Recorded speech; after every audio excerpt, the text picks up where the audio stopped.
और दोस्तों, हम जो ये पेड़ की बात कर रहे हैं, ये हमारा एडिक्शन का पेड़। हमने टहनियां तो कई बार काटी, मतलब नशा तो हमने कई बार छोड़ा, लेकिन छोड़े हम रख नहीं पाए।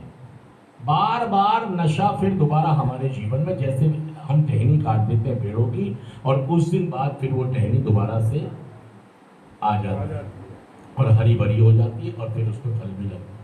ऐसी हमारी नशेबाजी भी कि हमने कई बार नशा छोड़ा, लेकिन नशा फिर दोबारा थोड़े दिन बाद किसी भी कारण से, किसी भी वजह से दोबारा आ गया।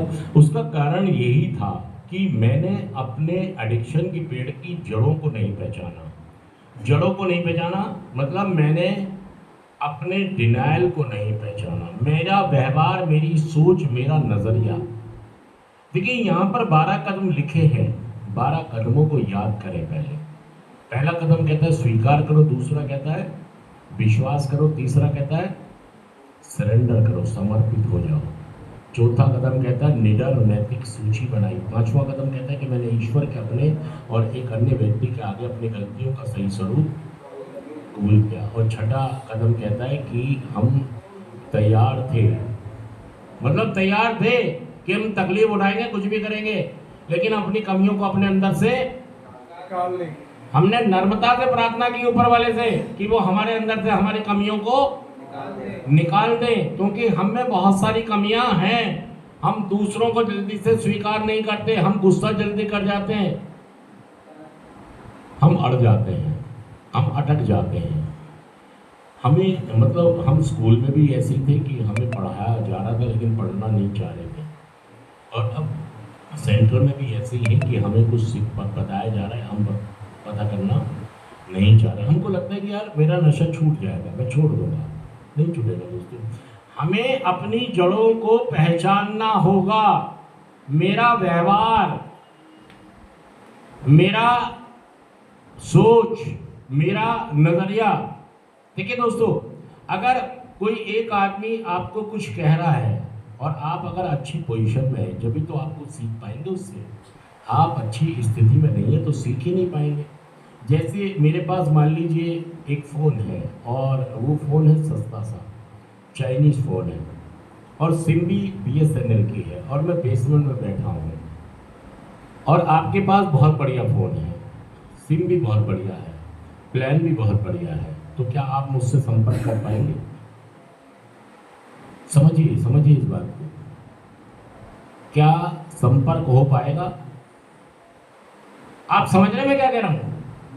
मेरे पास एक फोन है और वो फोन अच्छा नहीं है, उसकी सिम भी ज्यादा अच्छी नेटवर्क की, उसमें प्लान भी कोई बहुत अच्छा, और मैं बैठा भी बेसमेंट में हूं, तो क्या दूसरा आदमी मेरे से संपर्क कर पाएगा? नहीं। क्या आवाज आएगी उसे बार बार? ये आदमी कवरेज क्षेत्र से, तो मैं भी जब आपका नंबर डायल करता हूं तो मुझे भी क्या आवाज आती है? तो देखिए, अपनी स्थिति को बदल रहे हैं।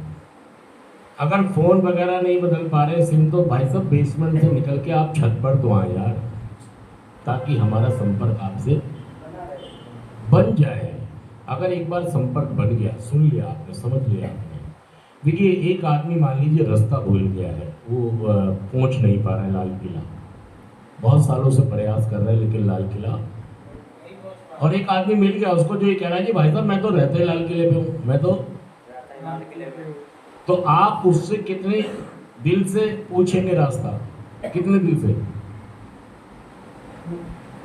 बहुत तहे दिल से पूछेंगे कि भाई साहब आपका धन्यवाद, शुक्रिया, मुझे बताओ कैसे वहां, यही तो होगा, क्योंकि वो आदमी तो रहता ही, और मुझे भी जाना।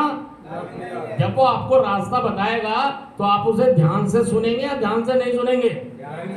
हम उन्हें ध्यान से सुनेंगे, क्योंकि हमें भी वहां तक पहुंचना है। मैं सच कह रहा हूँ, मैं झूठ कह रहा हूँ?